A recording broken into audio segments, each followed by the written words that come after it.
atas kesempatannya. Nah, sebelumnya Pak, saya ingin sedikit memberikan pengantar bahwa kegiatan ini dilaksanakan karena pada saat itu Pak, kami menggelar rapat kerja dengan Bapepti Pak. Kemudian setelah dengan Bapepti kami menanyakan persoalan binomo dan juga robot trading yang banyak korban menelan pada waktu itu. Yang kemudian dari situ Pak Tongam, akhirnya saya pikir ini persoalan biasa. Kemudian malam harinya, semenjak hari itu, semenjak rapat itu, ribuan message, ribuan DM masuk ke Instagram saya. Sampai beberapa kali Instagram saya itu sampai hang. Saya nggak tahu kenapa, mungkin karenanya banyaknya DM yang masuk. Sehari, 2 hari, 3 hari, 4 hari, sampai seminggu saya biarkan. Lama-lama saya tidak bisa tidur Pak Tongam. Karena banyak dari masyarakat yang awalnya kalau kita lihat binomo dan beberapa yang lain sebagainya itu mereka merasa menjadi korban. Tapi kemudian di minggu-minggu terakhir kami merasa bahwa ada masyarakat yang di sini mereka malah membela begitu. Malah merasa di posisi bahwa mereka terkorbankan atas kebijakan yang tidak tepat yang diambil oleh Bapepti dan juga SWI begitu Pak. Nah, yang kemudian dari situ saya merasa bahwa saya perlu menjembatani, perlu mengurai persoalan-persoalan ini yang kemarin kemudian kami berdiskusi melalui live juga dengan Bapepti begitu Pak. Nah, kemudian setelah live dengan Bapepti, kami merasa ada yang masih belum pas, masih belum puas dirasakan oleh teman-teman, oleh saya sendiri juga. Jujur saja Pak Tongam, saya ini tidak pernah berinvestasi di dunia digital begini Pak. Kalau kita ini walaupun anak muda tapi usahanya usaha usaha yang real. Saya kebetulan senang usaha yang ada wujudnya begitu. Sehingga saya tidak pernah tahu bisnis trading bagaimana, forex dan sebagainya, apalagi robot trading begitu. Nah, maka ketika hari-hari pertama saya menerka begitu karena saya tidak pernah mengalami langsung. Tapi kemudian dengan banyaknya media sosial, banyaknya DM yang masuk kepada melalui Instagram kami merasa bahwa kami perlu menjembatani ini. Saya akhirnya banyak belajar untuk bagaimana saya tahu artinya WD itu apa dan sebagainya. Nah, dari situlah pada kesempatan kali ini kami pengen mendengarkan dari Pak Tongam atas beberapa hal yang kemudian menjadi selama ini kawan-kawan kami di media sosial ini Pak Tongam, mereka ini pengen menyampaikan aspirasinya tapi tidak tahu harus kemana. Call centernya mana itu mereka nggak tahu begitu. Coba komunikasi lewat beberapa call center yang ada tapi juga tidak mendapatkan jawaban yang memuaskan. Nah, maka pada kesempatan kali ini yang pertama Pak Tongam, kami pengen tanya sebenarnya fungsi dari SWI itu apa begitu. Kemudian yang kedua, apa yang sudah dilakukan soal robot trading dan sebagainya. Mungkin itu sedikit pengantar dari kami Pak Tongam. Sekali lagi kami sampaikan banyak terima kasih panjenengan sudah hadir pada kesempatan siang hari ini. Matur nuwun. Ya, terima kasih Pak. Assalamualaikum warahmatullahi wabarakatuh. Waalaikumsalam warahmatullahi wabarakatuh. Selamat siang, salam sejahtera bagi kita. Terima kasih atas undangan diskusi ini, menarik ini. Jadi tentu ini merupakan bagian dari tugas kami untuk memberikan pemahaman kepada masyarakat mengenai investasi legal tentunya, sehingga masyarakat kita bisa aware, kemudian tidak terjebak di investasi legal. Mengenai Satgas Waspada Investasi, Satgas Waspada Investasi beranggotakan 12 kementerian lembaga. Ini merupakan forum koordinasi. Ada 12 kementerian lembaga di Satgas Waspada Investasi yang memang diketuai oleh OJK saat ini. Jadi kegiatan-kegiatan yang dilakukan Satgas Waspada Investasi itu merupakan koordinasi dari 12 kementerian lembaga. Di sana ada OJK, Bank Indonesia, kemudian ada Kementerian Perdagangan, Kominfo, Kementerian Koperasi, ada Kemendikbud, Kemendagri, Kejaksaan, kemudian ada PPATK, kemudian ada Kepolisian, Kejaksaan, dan BKPM ada di sana. Ada 12 kementerian lembaga di sana. Tugasnya ada 2 ya. Yang pertama melakukan pencegahan dan yang kedua penanganan investasi legal. Di pencegahan kita melakukan edukasi secara masif ya. Jadi ini yang utama kita lakukan, pencegahan ini. Pencegahan kami lakukan berbagai metode yang kita lakukan. Yang pertama kami mempunyai aplikasi namanya Awas yang meng-crawling data seluruh kegiatan-kegiatan investasi legal yang ada di masyarakat sepanjang dia ada di web atau di masyarakat. Karena kadang-kadang juga kita nggak tahu karena banyak juga investasi legal ini bersifat grup tertentu yang memang tidak terdeteksi secara dini ya. Kemudian juga kami melakukan cyber patrol dengan Kominfo secara harian, khusus juga mengenai pinjaman online ilegal. Jadi itu. Kemudian juga kami menerima pengaduan-pengaduan dari masyarakat dan secara dini kita lakukan pemberantasan. Pemberantasan dalam arti ini adalah kita blokir, kita hentikan kegiatannya, kita umumkan ke masyarakat. Jadi kalau bisa kita katakan sebelum ada korban kita sudah injak dia, matikan dia. Nah, kenapa saat ini masih marak ya? Ini juga menjadi pertanyaan kan gitu kan. Tapi kembali kepada tugas tadi, tugas pencegahan yang kita lakukan. Dalam pencegahan sebenarnya sangat mudah simplifikasi dari investasi ilegal ini. Jadi intinya adalah di dalam edukasi kami lakukan. Apabila masyarakat ingin masuk investasi atau apabila masyarakat menemukan penawaran investasi dengan iming-iming imbal hasil tinggi, cukup cek 2L sebenarnya, 2L, legal dan logis. Legal artinya tanyakan izinnya, izin kegiatannya, izin produknya, izin badan hukumnya. Kalau nggak ada jangan ikuti dong, kan gitu kan. Iya. Yang kedua logis, rasionalitas imbal hasil. Apakah di dalam trading ya selalu harus ada fix, keuntungan fix.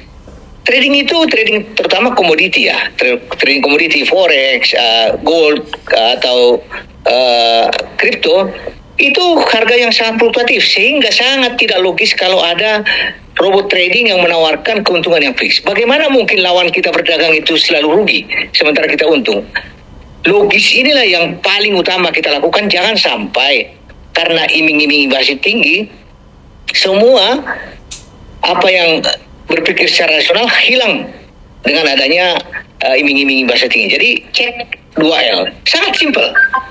Nah, kenapa marak ya? Sudah kita lakukan pencegahan, kemudian kita lakukan penanganan ya. Penanganan kita lakukan di situ seperti saya katakan tadi, kami mendapatkan informasi mengenai investasi legal dari berbagai sumber ya, terutama sumber dari kami sendiri tentunya dan pengaduan dari masyarakat.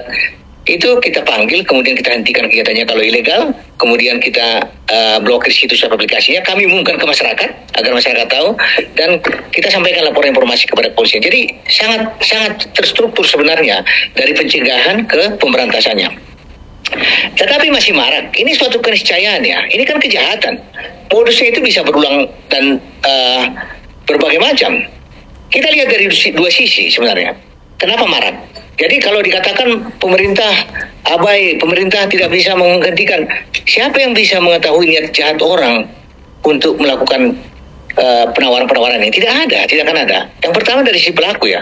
Dengan kemajuan teknologi digital saat ini sangat mudah orang menawarkan melalui web, aplikasi atau melalui SMS, media sosial, YouTube, yang memang sangat mudah juga diterima oleh masyarakat yang rata-rata punya gadget kan gitu. Kemudian yang kedua juga dari si pelaku ini banyak sekali penawaran-penawaran dari luar negeri. Ini borderless yang memang harus kita saring, harusnya kita saring. Ini dari si pelaku. Kemudian dari sisi masyarakat ini, dari masyarakat kami lihat ada dua kelompok ya dari analisis kita dan dari pengaduan yang ada di kita. Yang pertama memang ada masyarakat kita yang tingkat literasinya rendah ya. Pada saat dia punya uang, kemudian ada penawaran investasi, kemudian dia masuk tanpa ngecek legalitasnya dan logisnya, dia terjebak, tertipu. Itu kelompok pertama, tidak paham. Tapi ada kelompok kedua, ini yang terjadi di binary, di robot trading yang memang mereka punya pengetahuan, punya uang, yang memang harusnya kita katakan ya bukan tingkat literasinya rendah, tapi kepeduliannya tidak ada. Bagaimana mungkin seseorang yang punya intelektual tinggi, punya waktu untuk meriset, punya informasi, punya alat untuk melakukan riset di berbagai sumber, tidak melakukan riset atau analisis mengenai investasi yang diikuti seperti robot-robot trading ini atau binary option ini, binary option. Tidak dicek legalitasnya, kemudian tidak dicek logisnya. Nah, ini yang kami katakan adalah kelompok kedua. Ya. Kelompok pertama tadi tidak paham, kelompok kedua inilah kelompok yang tidak peduli, awarenessnya tidak ada, awarenessnya. Dan kami dilihat yang paling banyak korban digital itu adalah itu tadi yang memang tingkat awarenessnya lebih tidak peduli ini. Apa solusi kita ya? Bagi yang tidak paham tadi, kelompok satu, itu kita lakukan memang edukasi secara masif. Edukasi secara masif. Kemudian yang kedua, kelompok tadi yang tidak peduli, ya memang kita harus berubah perilaku, mengubah mindset. Apabila Anda mau investasi, cek dulu dong, aman nggak? Legal nggak? Logis nggak? Itu sebenarnya. Jadi awareness itu yang kita ciptakan di mereka bagi kelompok kedua ini. Kemudian saya sampaikan ya, untuk memperdalam pembahasan kita, ciri-ciri investasi legal yang saat ini memang selalu umum ya. Yang pertama adalah selalu menawarkan keuntungan yang tinggi dalam waktu cepat. Cepat kaya, cepat dapat uang, cepat dapat mobil, cepat dapat rumah. Ini adalah memang sesuatu yang instan ya, yang memang dia melakukan flexing, melakukan pamer sehingga orang tertarik. Dia akan pamerkan transfer ke dia akan pamerkan beberapa kekayaan dia, yang memang sangat mudah juga masyarakat kita menerima informasi seperti ini. Yang kedua ya, mereka ini selalu melakukan kegiatan member get member. Tidak ada barang yang diperdagangkan, tetapi bonus diberikan kalau semakin banyak orang yang kita rekrut. Ini juga skema piramida tentunya. Kemudian yang ketiga, mereka itu menggunakan tokoh, influencer, afiliator yang memang punya member yang sangat banyak. Di mana biasanya para member-member ini selalu percaya dengan tokoh-tokoh yang diikuti, yang walaupun sangat tidak rasional yang ditawarkan. Kemudian yang keempat, selalu juga mengatakan tanpa risiko, ada keuntungan fix, profit sharing, tidur saja dibayar, atau pada saat harga turun pun ada untung. Bagaimana rasionalitas kita di dalam investasi? Di dalam investasi itu ada jargon high risk, high return. Jadi pasti ada risiko kalau semakin tinggi keuntungan kita. Ini yang kita tanamkan ke masyarakat sebenarnya. Kemudian yang kelima adalah tidak ada legalitasnya. Ini, jadi ciri-cirinya itu ya seperti itu. Ataupun kalau ada legalitasnya tapi tidak sesuai dengan kegiatannya. Itu. Nah, terjebaknya masyarakat kita di banyak investasi legal ini adalah karena memang sudah kita hentikan kegiatannya tapi tidak dilihat. Binomo itu sudah kita hentikan kegiatan 2019, tetapi masyarakat masih ikut sampai 2022. Karena apa? Kalau di satu sisi ya, pemberantasan ini kita lakukan dengan pemblokiran. Pemblokiran ini bukan solusi jangka panjang. Kita blokir hari ini, nanti sore dia bikin baru, besok bikin ganti nama atau hal seperti itu. Jadi memang ini hanya mengerem mereka, warning kepada mereka. Dan perlu disadari, peran serta masyarakat yang sangat penting di sini. Peran serta seperti apa? Peran serta apabila masyarakat menemukan ada indikasi kegiatan investasi dengan tidak logis dan tidak legal, silakan dong laporkan supaya kami segera tindak. Jangan sampai kalau masih untung didiamkan saja, tidak lapor siapa-siapa. Tapi setelah rugi baru ketahuan, kan gitu kan? Seperti itu yang kita lakukan. Tapi intinya adalah kami minta masyarakat kita risetlah. Kita ini semua punya gadget, punya waktu, punya data yang sangat kuat. Di Google itu atau di website dimanapun, otoritas manapun tercantum itu yang ilegal atau seperti apa. Itu juga perlu kita lakukan. Jadi ada awareness di sana, sehingga kita bisa terbantu tentunya. Karena apa? Ini kejadian-kejadian ini akan berulang terus.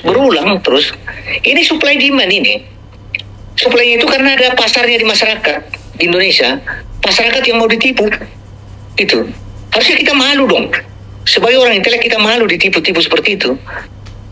Kita tidak akan bisa menghilangkan ini kalau masyarakat kita masih mau ditipu. Itu istilahnya.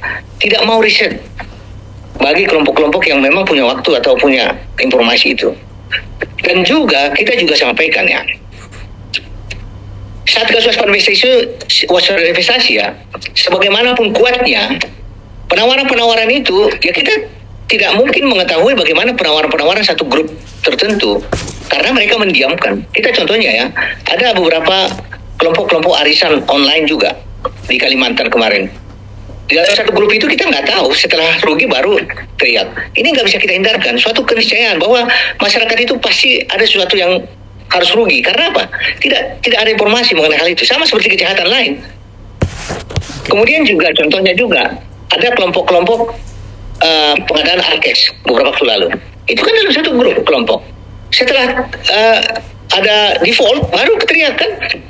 Nah ini juga perhatian di masyarakat ya. Kita tidak semua tahu informasinya.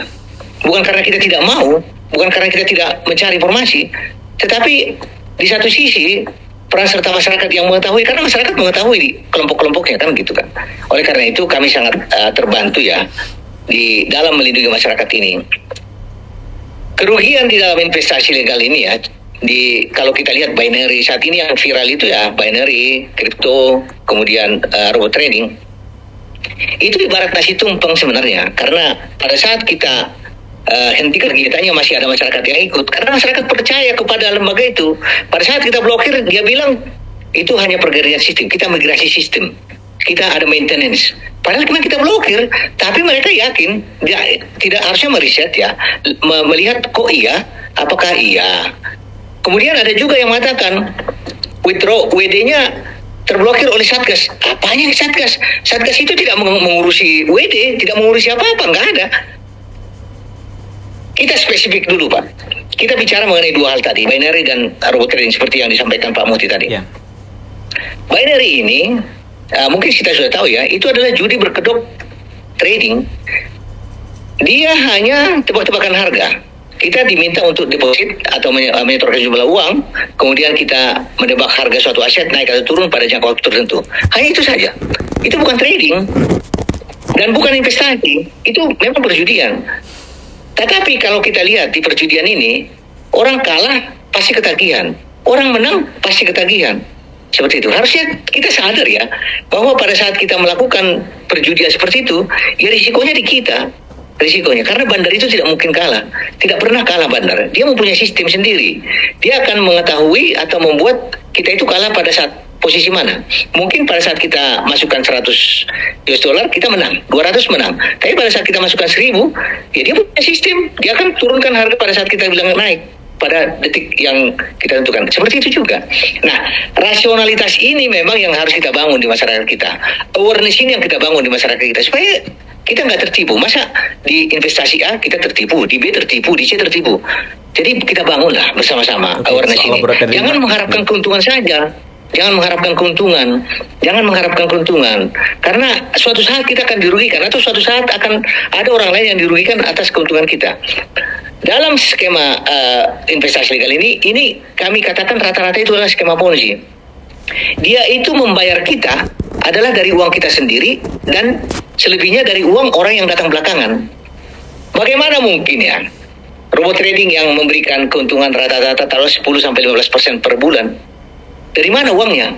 Kalau dia mampu menghasilkan profit sampai 15% per bulan, kenapa nggak dia aja yang kaya? Kenapa ngikutin kita? Oke, Pak. Ya karena memang nggak benar. Itu seperti itu, Pak. Oke, saya terima kasih atas penjelasan yang komprehensif. Tentu kita perlu mendengar teman-teman banyak ya. Mohon maaf Pak, ini banyak yang protes ini kok. Kita udah tahu semua karena banyak juga teman-teman mohon izin. Bukan hanya teman-teman saya sendiri aja tidak tahu. Tadi dijelaskan beliau, akhirnya saya bisa sedikit mengerti soal robot trading, binomo dan sebagainya. Tapi intinya begini Pak. Yang pertama yang ingin saya tanyakan soal tadi Bapak menyampaikan soal pencegahan. Nah, kenapa baru dicegah akhir-akhir ini? Kenapa tidak dari 2 tahun lalu ketika masih korbannya masih sedikit? Saya baru baca berita Bapak yang di hari ini di media nasional bahwa korban robot trading ini sudah mencapai 117 triliun dananya. Betul tidak Pak? Iya, jadi angka yang sangat besar sekali. Saya koreksi Pak itu. Oke, siap-siap. Itu nggak robot trading itu Pak. Itu 10 tahun terakhir dari semua investasi legal. Oh iya, trading itu. Oke, betul. Saya berarti salah menangkap. Berarti dari semua investasi ilegal. Nah, sedangkan dari robot trading ini kita dengar-dengar misalnya dari ATG sudah 5 triliun, kemudian DNA ada 20 triliun. Artinya ini bukan angka yang kecil begitu Pak. Kalau memang ini ternyata ilegal menurut Bapak dan menurut penegak hukum, jujur mohon maaf sebelumnya saya ingin sampaikan bahwa saya di sini tidak bicara benar atau salah karena itu adalah kewenangan domain penegak hukum yang hari ini kita lihat sudah bekerja sangat luar biasa. Tapi dalam kapasitas saya untuk bagaimana menjadi jembatan aspirasi buat teman-teman semua. Nah, kembali ke yang tadi disampaikan Bapak soal pencegahan. Kenapa baru dilakukan pencegahan bulan-bulan ini? Kenapa nggak dari kan ini kita lihat ada yang 2019, ada yang tahun 2020, ada yang tahun 2021. Artinya sudah setahun 2 tahun lalu ini berjalan begitu Pak. Kenapa tidak dilakukan pencegahan dari waktu itu begitu? Yang kedua, kenapa juga yang diblokir hanya situs ya kan itu ada kantornya. Banyak kawan-kawan kita di media sosial tanya, kenapa kalau memang ini salah, memang ini penipuan, kenapa hanya kalau hanya diblokir situsnya Pak? Mungkin mereka betul kata Bapak tadi, saya setuju bahwa mereka bikin situs-situs baru, link-link baru begitu. Kenapa tidak didatengin kantornya, disegel, bekerja sama dengan penegak hukum begitu Pak? Kenapa nunggu korbannya banyak, baru kemudian ditangkap, baru kemudian mereka dianggap ilegal begitu? Itu Pak pertanyaan pertama. Oke. Ya. Pertanyaan Bapak tadi pencegahan kenapa nggak dilakukan 2 tahun lalu? Ya. 6 tahun lalu sudah kita lakukan pencegahan, Pak. Jadi kalau Bapak mengatakan pencegahan baru tahun lalu, salah, Pak. Oh, salah ya. Kita itu edukasi ke masyarakat, ya itu 2L itu, Pak. Itu aja, pencegahan 2L itu aja. Ini sudah sejak 6 tahun lalu kita lakukan ini secara masif. Kalau kita lihat ya, sejak 6 tahun lalu, 634 website pialang berjangka yang kita hentikan. 22 robot trading kita hentikan. Jadi kita bicara dengan fakta, Pak. Iya. Dengan fakta. Bahwa Satgas Waspada Investasi ya melakukan pencegahan itu ya memang secara masif sudah 6 tahun lalu. Saya katakan simpel saja, kita tidak katakan satu-satu. 2L. Iya. Legal dan logis. Itu yang pertama. Jadi tidak 2 tahun. Kemudian yang kedua, kenapa hanya diblokir situsnya, kemudian harusnya disegel? Satgas ini forum koordinasi, Pak. Iya. Tidak ada kewenangannya menyegel, menangkap, menahan. Itu domainnya penegak hukum. Kita menjadi masalah kalau kita melebihi itu. Oke, Bapak kita kan forum koordinasi ya, yang melakukan kegiatan-kegiatan tadi, pencegahan dan penanganan. Intinya adalah kalau Bapak menemukan investasi legal, tidak akan kita pernah kompromi, tidak pernah kompromi. Oleh karena itulah tadi saya katakan, kita lihat dulu situasinya. Teman-teman kita yang ikut di robot trading, teman-teman kita yang ikut binari, pernah nggak mengecek legalitasnya? Pernah nggak mengecek logisnya? Itu pun kita harus challenge. Oleh karena itu kami katakan tadi, bagaimanapun kita canggihnya ya, deteksi atau pencegahan, kalau masyarakat kita masih abai, tidak peduli, itu sama saja bohong, Bapak. Yang menjadi perhatian kita saat ini, kita bangun kepedulian dong, kan gitu. Oke. Kita edukasi masyarakat semua, ternyata nggak peduli, ya sama juga bohong. Nah, jadi kita tidak membela diri ya, tapi fakta. Fakta. Saat ini sudah 1.100-an lebih 6 tahun terakhir ya, kita blokir investasi legal. 634 itu adalah kegiatan-kegiatan perdagangan komoditi. Jadi kita sebenarnya ya ingin masyarakat kita terbantu, tetapi masyarakat juga lindungi dong diri sendiri kan gitu kan. Ibaratnya seperti ini, Pak. Kita punya rumah. Untuk menghindari orang masuk ke rumah kita kan kita harus pakai kunci pintunya. Oh, kita biarkan. Jadi bentengi diri sendiri itu sangat bagus. Karena apa? Kita ini orang-orang yang intelek, punya alat, punya waktu, informasi ada tersedia semua. Tapi kenapa masyarakat kita yang ikut di robot trading, yang ikut di binary option, harusnya riset legal dan logisnya gitu, Pak. Oke, Pak. Pertama saya pengen nanggapin tadi Bapak bahwa ini hanya sekedar koordinator begitu dari 12 lembaga terkait. Nah, sebenarnya kan mudah saja, ini apalagi di dalamnya ada Barreskrim, kita lihat ada kepolisian, terus kemudian ada penegak hukum lain. Kenapa saat tahu itu ilegal kemudian tidak berkoordinasi dengan mereka untuk bagaimana menangkap? Itu pertama, Pak. Yang kedua soal 2L yang Bapak sebutkan berkali-kali. Saya terima kasih banyak pencerahan soal itu. Tapi soal legalitas, Pak. Kalau kita lihat masyarakat kita ini, konstituen kita ini, rakyat kita ini, mereka ini bukan orang-orang tidak pinter loh, Pak. Mereka rata-rata kelas menengah, mereka yang punya akses pendidikan yang cukup, yang mereka rata-rata beberapa bahkan banyak yang kuliah sampai di luar negeri. Artinya apa? Mereka punya literasi yang cukup. Sehingga, Pak, mereka tidak sekonyong itu untuk bagaimana tiba-tiba berinvestasi terhadap sebuah lembaga yang ilegal. Nah, mereka banyak sampaikan ke kita, Pak Tongam, itu mereka berinvestasi di tempat-tempat yang legal. Misalnya contohnya yang baru-baru ini, saya tidak membenarkan atau menyalahkan, sekali lagi ini adalah domain dari kepolisian. Posisi saya adalah di sini untuk bagaimana menjadi jembatan aspirasi masyarakat kami, kan begitu, Pak. Nah, kembali ke yang tadi, mereka itu bilang bahwa kita ini tidak mungkin berinvestasi. Memang kita bodoh, memang kita gila apa berinvestasi terhadap lembaga-lembaga yang ilegal. Mereka ini, Pak, contohnya yang kita bilang Fahrenheit misalnya, atau DNA, atau kemudian ATG. Mereka bilang bahwa ini tuh legal, punya izin dari Bapeti. Juga pernah bahkan, Pak, yang katanya mereka itu sebelumnya dianggap ilegal. Pada tanggal 22 Februari mereka dihadirkan di Ritz-Carlton, yang di situ juga ada Pak Tongam, kemudian ada Bapeti, ada penegak hukum dan sebagainya, yang akhirnya masyarakat semakin yakin dong untuk bagaimana mereka bergabung di situ begitu. Nah, maka pertanyaan kami, Pak, saya setuju, saya terima kasih atas penjelasan Bapak. Oh, ternyata 6 tahun kita ternyata tidak terlalu update. Saya terima kasih Bapak sampaikan ternyata sudah melakukan penindakan pencegahan sejak 6 tahun yang lalu begitu. Tapi Pak, mohon maaf, kami teman-teman dan saya sendiri saja tidak pernah tahu tindakan nyata yang dilakukan oleh SWI terhadap yang sekarang ini lagi ramai ini. Misalnya tadi saya bilang bahwa DNA, Fahrenheit, kemudian ada ATG, kemudian ada yang lain-lain yang banyak yang itu korbannya tidak sedikit begitu. Nah, kami lihat tidak ada, bahkan yang tadi kami sampaikan tadi loh Pak, bahwa yang katanya Desember mereka dianggap ilegal katanya begitu. Yang kemudian pada bulan Februari bahkan mereka justru diundang di satu forum. Kenapa? Kalau mereka ilegal nggak ditangkap saja waktu itu. Kenapa masih kasih ruang kepada mereka untuk nangkepin orang begitu? Nah, itu Pak yang pertanyaan yang menjadi menjadi ini teman-teman yang ingin saya tanyakan ke panjenengan. Mohon maaf cara bertanya saya begini Pak, tapi intinya saya saya berada di pihak Bapak untuk hal ini begitu. Makasih. Iya. Saya yakin Pak Mufti tahu mengenai prosedur hukum. Siap. Kalau Bapak katakan kenapa nggak ditangkap saja, harusnya pertanyaannya adalah ke penegak hukum, bukan di saya. Oh iya. Nah, jadi itu.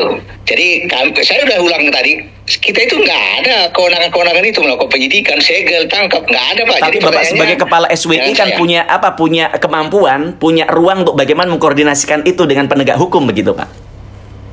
Iya, benar. Jadi setiap investasi legal ini, tadi saya udah sampaikan Pak, tindakan kami ya, yang pertama adalah kita panggil, yang kedua kita blokir situs aplikasinya, kita umumkan ke masyarakat, kemudian kita sampaikan laporan informasi kepada kepolisian. Iya. Di polisi itu dilakukan tentu penyelidikan kan gitu, untuk menemukan apakah ini ada peristiwa pidana. Jadi kalau kita katakan tidak jalan, ini juga harus kita lihat dulu fakta. Iya. Ini jalan. Nah, itu yang pertama. Yang kedua, tadi koordinatornya ada di sana, ada polisi. Ini beda, bukan lembaga polisi Pak ini. Iya. Ini lembaga satgas. Iya. Kita itu membawakan satgas. Betul. Di sana tidak ada kewenangan untuk menangkap itu. Jadi Bukan. Itu Ya, yang kedua. saya paham. Saya mau koreksi pertanyaan saya. Intinya begini. Kan Bapak Ketua Satgas, Satuan Tugas yang mengkoordinir bagaimana penegak hukum dan sebagainya, ada 12 kementerian di situ juga, kepolisian juga. Kenapa Bapak tidak sampaikan oh ini ilegal? Bapak mengadvis mereka, memberikan advis kepada mereka, oh harusnya melakukan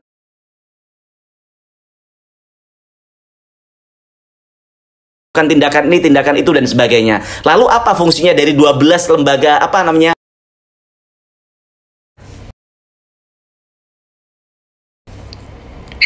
Siapa bilang nggak saya sampaikan Pak? Saya katakan tadi ya. Iya, semua investasi legal ini saya kirimkan.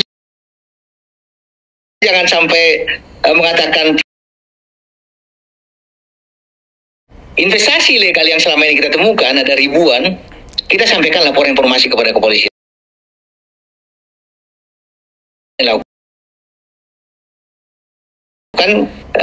Tentu tindak lanjut apabila diduga ada tindak pidana kan gitu kan. Jadi memang prinsip dari penegakan hukum ini kami juga tidak setuju. Kami juga tidak setuju orang asal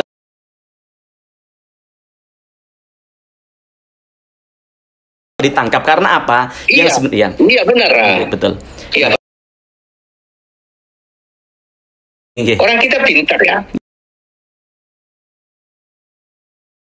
Logis Pak.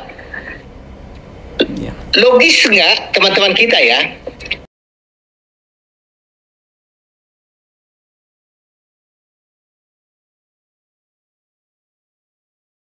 Diperdagangkan, dia bukan perdagangan berjangka komoditi. Dia tidak izin perdagangan berjangka komoditi, tidak ada izin. Tapi dia minta uang itu deposit diperdagangkan, dan diperdagangkannya di luar negeri katanya kalau diperdagangkannya, yang merupakan kegiatan-kegiatan ilegal.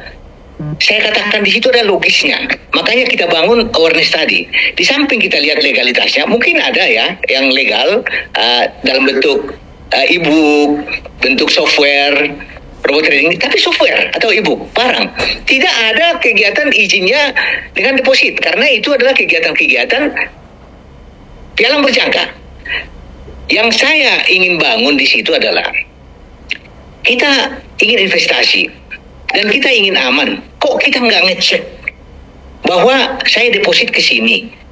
Deposit itu adalah kegiatan-kegiatan investasi di perdagangan berjangka, dan deposit pun kalau di perdagangan berjangka dia masuk ke rekening-rekening yang berbeda, segregation account, yang memang bukan rekening dari langsung ke perusahaan-perusahaan itu. Itu pun secara umum harusnya karena intelek tadi yang Bapak katakan ya, orang-orang yang intelek. awareness itu Pak kita bangun. Kalau enggak kita akan apa ya, Iya. tertipu terus Pak, seperti itu. sebentar, saya mau tanya dikit karena biar kita lega begitu. Kenapa mereka yang tadi saya belum dijawab itu, kenapa mereka yang dianggap ilegal terus kemudian diundang ya kan? Yang kemudian dari undangan itu masyarakat kita semakin yakin, semakin trust terhadap perusahaan-perusahaan itu begitu. Bahkan di situ duduk semua pihak yang itu termasuk Pak Tongam, Mbak Peti dan kemudian kepolisian dan lain sebagainya. Kenapa waktu itu diundang? Kenapa tidak langsung saat itu juga dilakukan tindakan-tindakan, maksud kami untuk kemudian mereka diedukasi untuk melakukan hal ini, hal itu dan sebagainya, gimana? Iya. Sebelum acara itu ya, kita sudah katakan kegiatan-kegiatan mereka ini ilegal. Sudah. Ya. Jadi memang kalau masyarakat kita ingin mengetahui bahwa itu adalah kegiatan untuk edukasi ke masyarakat. Ya. Acara itu adalah, coba lihat di acara itu.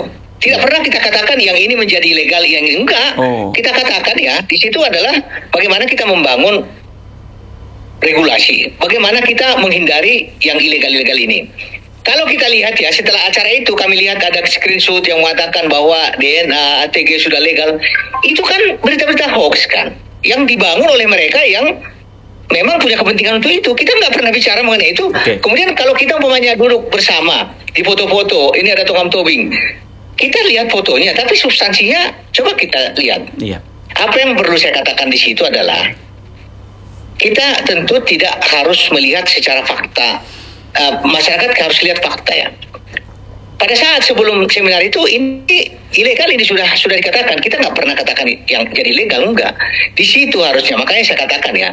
Kalau kita diundang di sana sebagai pembicara, konteksnya adalah bagaimana menyadarkan masyarakat agar tidak ikut di situ.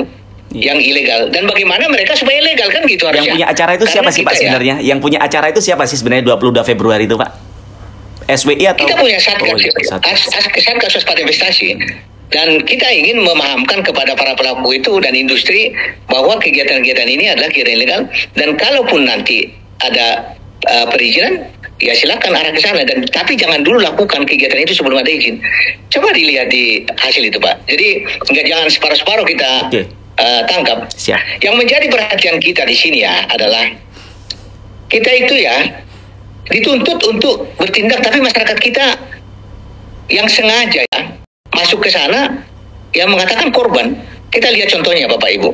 Kami ada banyak pengaduan memang mengenai korban ini.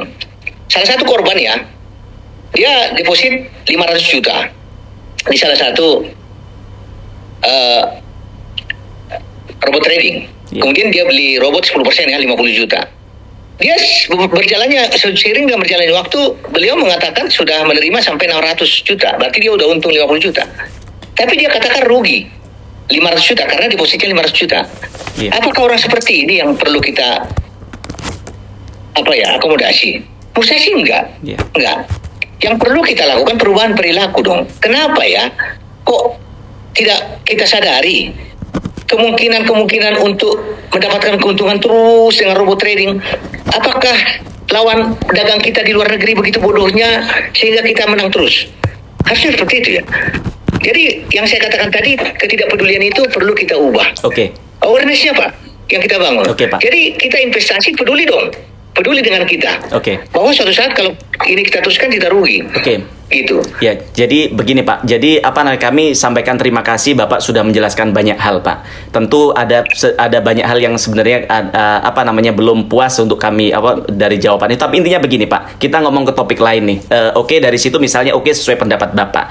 Tapi kita bicara kalau kita hari ini kan tren industri teknologi semakin hari semakin cepat.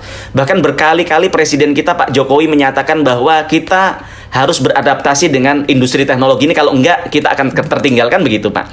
Nah, saya ingin tanyakan ke Panjenengan, sebenarnya Pak, robot trading ini ada nggak yang bagus?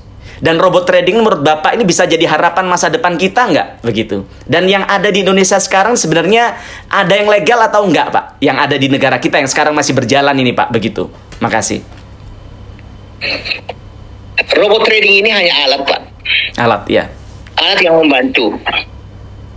Dan bisa diperdagangkan. Mungkin ini regulasi di Kemendak saya nggak tahu ya, karena saat ini di freeze ya. Ini adalah alat. Dan alat ini tentunya hanya alat bantu yang memang harus juga dilakukan secara manual oleh orang yang memiliki alat ini. Tetapi dia menjadi ilegal apabila para pelaku ini meminta deposit untuk diperdagangkan. Bayangkan Pak, mereka menghimpun dana untuk perdagangkan itu. Yang dilakukan oleh para pelaku ini kan Fahrenheit, Viral Blast, dan yang lainnya. Itu adalah memang meminta uang dideposit dan diperdagangkan.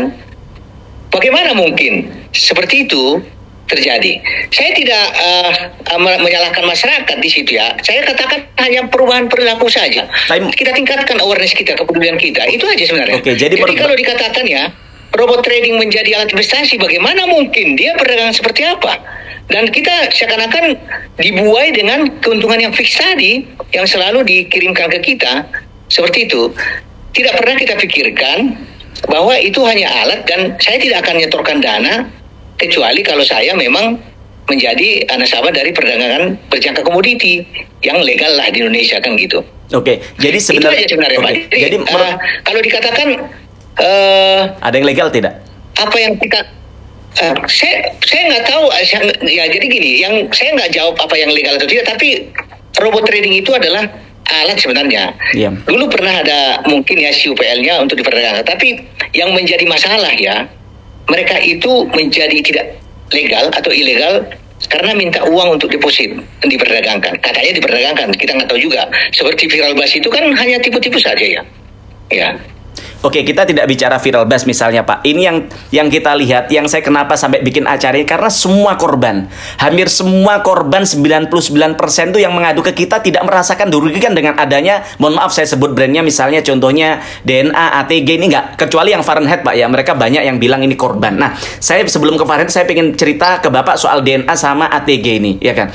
Itu kenapa mereka ini tidak, mereka banyak yang bilang kepada kita ini merasa terbantu dengan adanya ini, bahkan mereka bikin tagar save DNA, save ATG dan sebagainya. Kita pengen mendapat penjelasan dari jenengan. Sebenarnya kenapa mereka ini kan sebenarnya begini Pak, hukum ini dibikinkan untuk memproteksi masyarakat kita adanya sesuatu yang tidak adil, ada sesuatu yang tidak benar, ada sesuatu yang di koridor bergerak di luar koridor hukum begitu. Nah, ada sesuatu yang merugikan rakyat kan begitu. Tapi nyatanya sebagian besar, mohon maaf saya sekali lagi bilang, ini bukan kemudian membela teman-teman, bukan membela robot trading ini Pak, tapi dalam rangka bagaimana saya bisa menjadi jembatan aspirasi buat teman-teman untuk bagaimana Bapak jawab kan begitu. Nah, ini sebenarnya ini siapa, terus apa kemudian kenapa ini dianggap ilegal padahal ini menguntungkan untuk banyak orang, dan mereka happy-happy saja tuh. Nah, begitu. Dan kemudian juga mereka bilang bahwa yang DNA ini sebenarnya, kata mereka ya, saya mohon maaf Pak, saya tidak bicara teknis karena saya tidak tahu teknis dan itu bukan domain saya. Tapi intinya mereka bilang ini tidak ML, ini tidak ini kok, tidak Ponzi kok, ini tidak begini kok, tidak begitu. Yang intinya mereka membela itu begitu. Nah, saya pengen tanya ke panjenengan, kenapa kemudian DNA Pro ini dianggap ilegal begitu Pak? Ya, padahal ya tidak merugikan bagi masyarakat yang kami lihat begitu. Mohon maaf, terima kasih. Ya, Bapak benar. Pengaduan yang masuk ke kami mengatakan masyarakat diuntungkan kok diblokir. Bapak benar. Tapi saya sampaikan Pak ya. Yeah. Kegiatan robot trading yang dilakukan itu ilegal karena apa? Itu dulu pertama. Yang pertama, dia melakukan deposit. Meminta deposit untuk diperdagangkan. Itu kegiatan tanpa izin, ilegal. Yang pertama. Yang harusnya masyarakat memang paham. Saya nggak tahu kok bisa nggak paham ya. Walaupun nggak paham ya, mudah-mudahan paham dengan ini. Yang kedua, mereka memperdagangkan bukan dengan perdagangan berjangka komoditi yang berizin di OJK, di Bapepti, bukan OJK. Tetapi melakukan kegiatan-kegiatan di luar negeri yang ilegal. Jadi ilegalnya dua di situ. Yang ketiga, kegiatan-kegiatan perdagangan berjangka komoditi untuk mengcounter yang dikatakan Bapak tadi, karena selama ini diuntungkan. Apakah memang harus untung? Harga itu naik turun, apa yang diperdagangkan kok untung? Makanya saya katakan tadi, apakah lawan dagang kita di luar negeri itu selalu rugi? Dan mohon izin Pak, mereka tidak selalu untung Pak. Ada dalam satu bulan 2-5 kali mereka juga rugi. Mereka tidak selalu untung. Iya benar. Nah, tapi keuntungan secara overall per bulan mereka pasti untung. Kita ikuti juga Pak. Jadi gini Pak. Betul. Pak Muti. Kami ikuti sana, makanya kita tahu bagaimana operasionalnya. Oh iya. Kemudian itu untuk menjawab tadi pertanyaan tadi ya saya udah katakan tadi, yang pertanyaan Bapak tadi mengenai untung terus kok mas pemerintah nggak perhatikan, itu benar. Skema Ponzi itu masih untung terus kalau peserta baru masih ada. Itu kuncinya, Pak. Kita deposit, diberikan kita 10% per bulan. 10 bulan itu masih uang kita, Pak. Setelah 10 bulan, peserta-peserta yang terrekrut, yang dapat bonus kita, itu mensuplai kita, Pak. Oleh karena itu saya katakan tadi, apa yang kita lakukan adalah, sebenarnya ini ya, pasti ada korban. Karena memang ini informasinya adalah informasi yang memang kita sudah blokir, tapi masyarakat masih ada. Ibarat nasi tumpeng, Pak. Nasi tumpeng itu, pada saat kita blokir, kita hentikan lagi, atasnya itu ya kita potong. Ada yang rugi atasnya, ujungnya, Pak. Tapi piramida yang bawahnya itu adalah masyarakat yang lebih besar yang akan masuk kalau kita nggak blokir, terlindungi, Pak. Mohon izin, DNA ini melihat, oke. Mohon izin, Pak. DNA ini bukan piramida, Pak, katanya. Gimana? Matahari, Pak, katanya, Pak. Banyak ngasih skemanya. Entah matahari, entah apa, tapi itu adalah kegiatan-kegiatan yang ilegal tentunya. Yang seperti saya katakan tadi. Jadi kalau dikatakan masyarakat kita diuntungkan selama ini, wah hebat sekali ya, perdagangan komoditi bisa untung terus ya. Menguntungkan. Dari situ logisnya aja nggak ada. Jadi masyarakat kita, tolonglah gini. Kita tentu ya, saya yakin ya, masyarakat yang dirugikan itu pasti sakit hati ya. Pasti ada sesuatu yang tidak puas. Pasti. Dan kita tahu itu. Dan harapan mereka adalah uangnya kembali.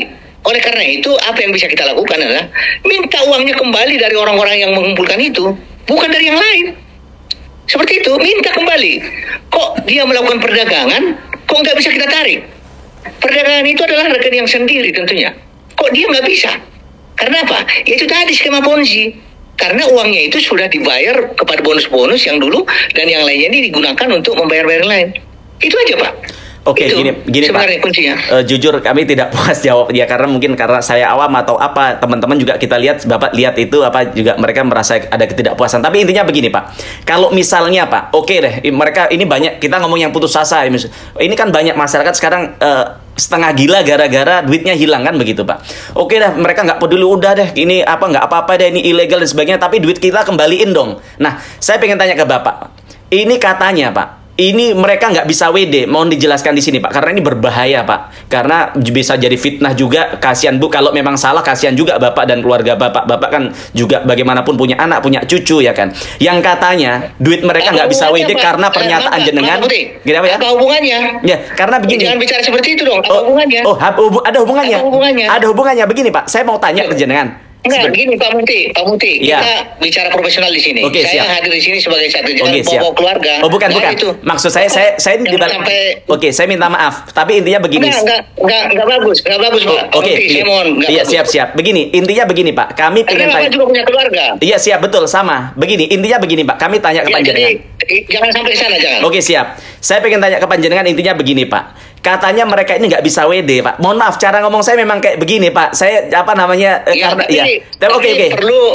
Oke, begini. Diseleksi, Pak. Ya, oke. Saya kan mau bilang begini. Karena apa? Saya seperti WA ke Bapak, bahwa Pak, mohon maaf saya tidak akan menyinggung urusan. Saya mau cerita ini dalam rangka biar ada clear begini, Pak. Intinya begini. Mereka nggak bisa WD. Katanya salah satunya adalah karena Bapak yang bilang di hot room, yaitu bilang bahwa ini di-freeze oleh kita, kemudian mereka nggak bisa WD. Artinya, yang kemudian digoreng oleh para operator-operator robot trading ini, mereka menganggap bahwa ini nggak bisa WD karena Bapak. Karena memang dicegah nggak boleh sama Satgas Investasi. Waspada investasi. Padahal mereka bilang duitnya ada begitu, Pak Tongam. Nah, saya pengen tanya ke panjenengan, ini sebenarnya bagaimana sih sebenarnya begitu, Pak? Nah, itu maksud saya, kenapa kami tadi pengen ini, karena biar ada pencerahan di masyarakat, tidak ada tuduh-tuduhan begitu, Pak. Iya, terima kasih. Jadi, saya luruskan ya. Kita memblokir itu ya, blokir supaya memang mereka tidak bisa melakukan kegiatan. Ya. Kemudian masyarakat yang lain tidak masuk lagi. Masalah WD, saya luruskan, Pak ya. Iya. Tidak ada kaitan dengan blokir. Iya. Tidak ada kaitan dengan blokir. WD itu adalah kewajiban masyarakat, kewajiban pelaku untuk membayar. Jadi itu saya luruskan kepada teman-teman ya, DNA Pro ya. Uang itu ada di pelaku. Tidak ada kaitan antara blokir dengan WD. Karena WD itu ya uang. Yep. Uang dia yang dia simpan di rekening dia. Jadi sangat tidak beralasan, saya luruskan, sangat tidak beralasan kalau pelaku tidak bisa membayar karena uang ada di dia. Berarti tidak beralasan. Berarti pernyataan Karena dikatakan karena diblokir, nggak ada kaitannya. Kita 12 kementerian lembaga udah diskusi mengenai, dan saya dapat informasi itu. Jangan sampai disalahartikan bahwa kita blokir itu adalah untuk menghindari mereka melakukan kegiatan, beroperasi, dan menghindari masyarakat lain masuk. Oleh karena itu kami katakan tadi, semua kerugian nasabah ini ya tanggung jawab dari pelaku ini. Ya. Mereka harus bertanggung jawab, Uang itu di mana?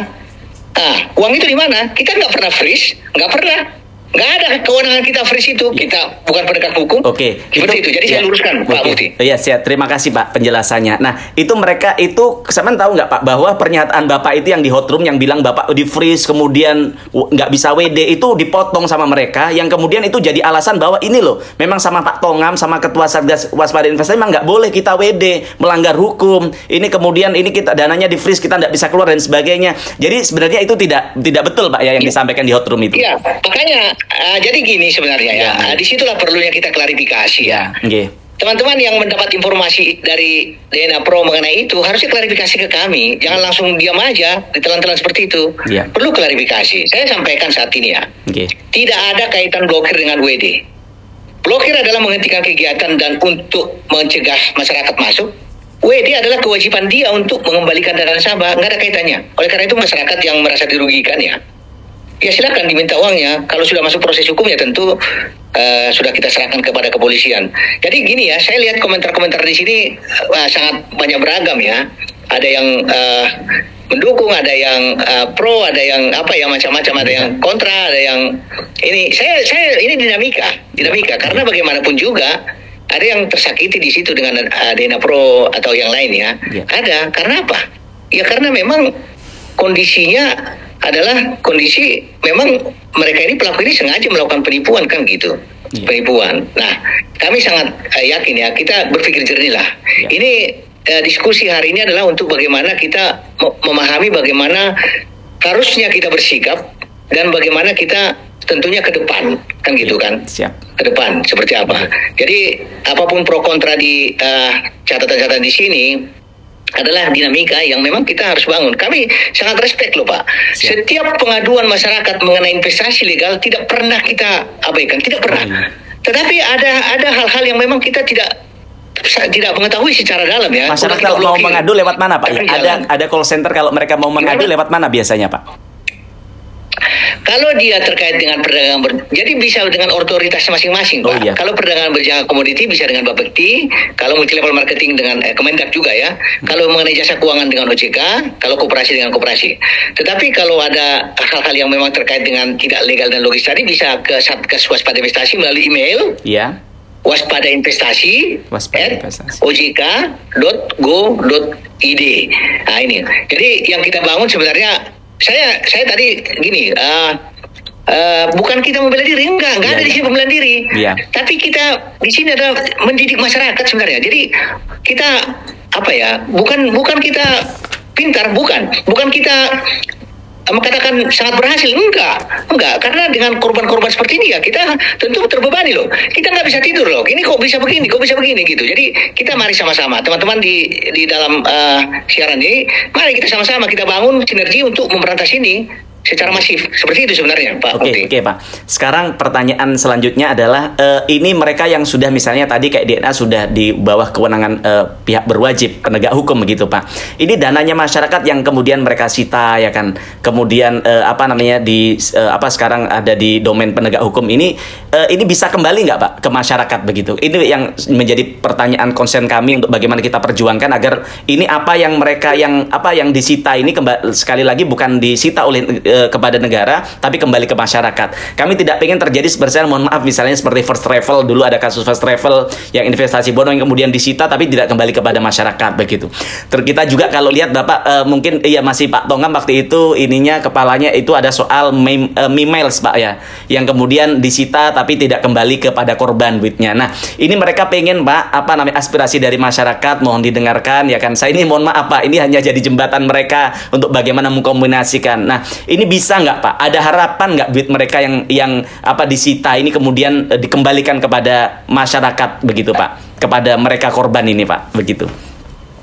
Bapak bisa tanyakan ke penyidik Pak kalau itu proses hukum. Oh begitu Pak ya. Oke. Kalau menurut Bapak sebagai Ketua Satgas Investasi ini memungkinkan nggak untuk kembali begitu? Itu tergantung keputusan pengadilan, Pak. Jadi kita tidak mengetahui bagaimana putusan pengadilannya. Jadi kita tentu percaya pada penyidikan dan proses hukum secara profesional yang saat ini dijalankan. Jadi kita percaya. Iya Pak, tapi harapan kami jangan sampai terjadi kayak emails dulu yang sudah oleh kepolisian, oleh Bapak dianggap ini bahwa ilegal, yang kemudian lolos dari dari penegakan hukum, yang kemudian pas saat itu di pengadilan kemudian Bapak tahu hasilnya adalah mereka lolos tidak divonis apapun, yang kemudian di sisi lain duitnya masyarakat, korban tidak kembali juga begitu Pak. Nah ini apa yang akan Bapak lakukan langkah untuk hal ini agar tidak terjadi kembali Pak, begitu Pak? Negara kita ini negara hukum Pak. Iya. Putusan pengadilan adalah putusan yang bersifat final ya. Apalagi sudah inkrah ya. Yang memang kita tidak akan protes. Oleh karena itu, apa yang pertanyaan Bapak paling saya jawab, kita menunggu putusan pengadilan di proses hukum gitu Pak. Oke Pak. Ya. Jadi kita nggak berandai-andai, Pak. Oke Pak. Terus kemudian saya pengen tanya soal ATG yang sekarang belum masuk ke ranah hukum. Menurut Bapak, ATG ini Pak, ini legal atau enggak Pak? Dan langkah yang Bapak lakukan apa soal ATG memproteksi teman-teman agar sekarang ini Pak, duitnya mereka nggak bisa WD karena yang mohon maaf tadi yang Bapak sudah jelaskan soal freeze, yang kemudian soal nggak bisa WD karena di freeze dan lain sebagainya, itu apa tanggapan Bapak soal ATG ini Pak? Saya nggak jawab satu-satu Pak ya. Yang penting tadi ya, tolong masyarakat kita lihat legal dan logisnya itu aja. Saya nggak berulang-ulang tentunya. Saya gimana ya? Memang kita ini perlu lebih fokus ya. Fokus cek ATG, cek itu legal nggak, kemudian logis nggak. Udah itu aja Pak, jawaban saya. Silakan masing-masing menilai. Jadi kalau menurut Bapak, masyarakat kita ini ya benar kata Bapak tadi, mereka literasinya cukup tapi merasa bahwa ini nggak ada pernyataan jelas dari SWE jadi aman saja begitu. Jadi kalau menurut Bapak ATG ini legal atau enggak Pak? Lah, saya gini, itu coba dicek di riset di siaran pers kita. Ya. Pernah nggak Bapak lihat siaran pers di Satgas Pak? ATG itu masuk apa enggak? Belum, saya belum lihat Pak, mohon maaf. Ya, silakan dicek Pak, itu Pak. Gimana hasilnya Pak? Maaf, kesimpulan dari hasil siaran pers itu apa Pak? Ya, silakan dicek Pak. Jadi pertanyaan Bapak kan menyangkut mengenai individu.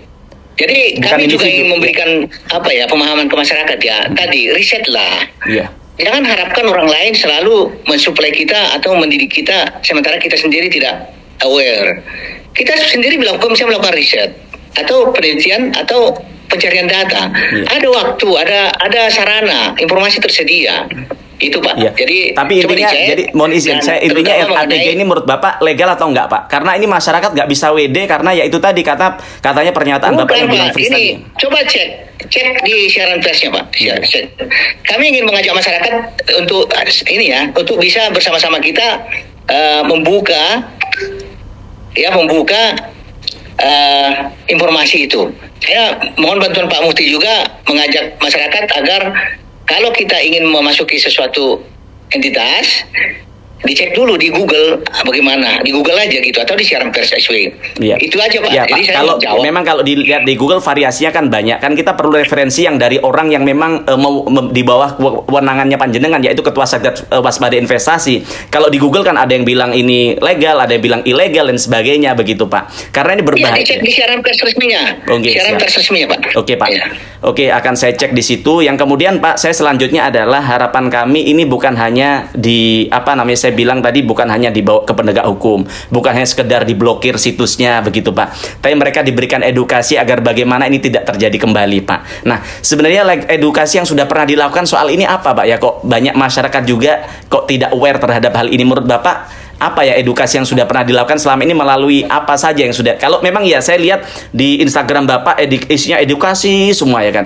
Tapi tentu kalau tidak tersistemasi, kalau hanya Bapak sendiri yang bikin terus mengedukasi terus, tentu kan juga tidak cukup tenaga dan waktu Bapak untuk bagaimana mengedukasi masyarakat. Nah, edukasi sebenarnya yang selama ini dilakukan itu seperti apa sih Pak oleh oleh SW ini Pak ke masyarakat Pak? Iya, Instagram itu pribadi Pak, itu bukan, itu hanya pribadi. Jadi secara institusi Satgas Waspada Investasi itu melakukan edukasi ya, sosialisasi melalui berbagai media, webinar, kuliah umum, rapat dengan Satgas daerah, berbagai kegiatan itu dilakukan. tentu memang belum cukup ya, Oke. karena luasnya negara kita dan banyaknya lapisan masyarakat yang memang belum bisa tersentuh. Oleh karena itu ini tugas kita tentu yang perlu kita tangani bersama ya secara masif agar semakin banyak masyarakat kita yang mengetahui 2L tadi. Oke. Jadi Siap. ini masih berlanjut Oke, Pak. siap. Tapi apa yang kita Oke, lakukan saat terakhir, ini Pak. memang Oke Pak, terima kasih. Gitu, Pak. Yang terakhir saya ingin sedikit cerita soal Sparta itu Pak. Bagaimana Pak Sparta Pak? Sparta ya. Sparta ini kan kemarin kan ada beberapa TV yang menyiarkan ya. Iya. Robo Sparta. Kami panggil pemiliknya, pengurusnya, dan kami minta hentikan kegiatannya. Iya. Hentikan kegiatannya karena ini kegiatan-kegiatan yang memang ilegal dan melakukan kegiatan seperti yang lain-lain juga.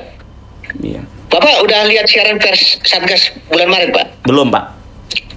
Ya coba dicek. Makanya gini Pak Mufti, coba diajari teman-teman kita yang ini ya, yang pengikut sekarang Begini, ini ya, Pak. karena Oke. saya lihat sangat banyak yang komen-komen yang harusnya tidak seperti begini. ini. Oke Pak, sebentar. Iya, jadi- Pak. Pak, saya mau tanya yang soal Sparta ini. Oke, saya pengen tanya yang katanya Bapak ikut promosi itu betul nggak sih Pak? Itu adalah hoax ya, Hoax ya. bohong sama sekali. Sama sekali ya. Bagaimana saya ikut promosi, saya menghajar dia?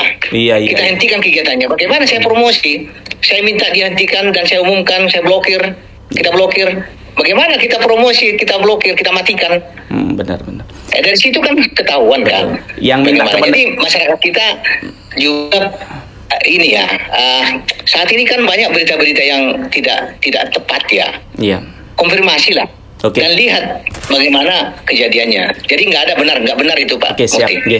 Itu mungkin Pak sedikit sudah jam 14 sesuai janji saya. Saya sekali lagi mohon maaf apabila ada tutur kata dan perbuatan yang tidak menyinggung perasaan Bapak. Tapi intinya Pak, ini semata-mata demi bagaimana kita semua bisa lebih optimal dalam mengurai persoalan ini Pak. Saya terima kasih penjelasannya kepada teman-teman semua. Untuk bagaimana teman-teman bisa rangkum, silahkan nonton dari awal hingga akhir. Bapak sekali lagi saya sampaikan mohon maaf sudah mengganggu waktu panjenengan di kegiatan ini. Insya Allah Pak, kebaikan panjenengan untuk bagaimana menyampaikan edukasi ke masyarakat ini akan diganti oleh Tuhan dengan kebaikan-kebaikan yang lain Pak. Matur nuwun sekali lagi, sukses dan sehat selalu teman-teman. Mohon maaf saya tidak bisa optimal dalam menjembatani aspirasi teman-teman sekalian. Assalamualaikum warahmatullahi wabarakatuh. Matur nuwun Pak. Iya. Makasih. Terima kasih Pak. Saya juga mohon maaf Siap. apabila yang kurang ya, karena saya lihat dari pengikut Bapak ini keinginannya saya bicara mengenai apa yang diinginkan oleh mereka. Ternyata enggak. Iya, Karena fakta yang kita sampaikan, dan saya keras kepada semua yang ilegal. Itu buktinya. Iya Pak. Jadi bukan karena kita mengakomodasi karena banyak yang mau DNA Pro, Fahrenheit. Enggak, kita habis babat. Itu aja Pak. Jadi saya mohon maaf ya, Makasih Bapak Ibu banget. ya, yang ada saat ini kalau kurang berkenan, saya mohon maaf. Itulah tugas kami. Sambil-sambil. Dan mohon kami dibantu.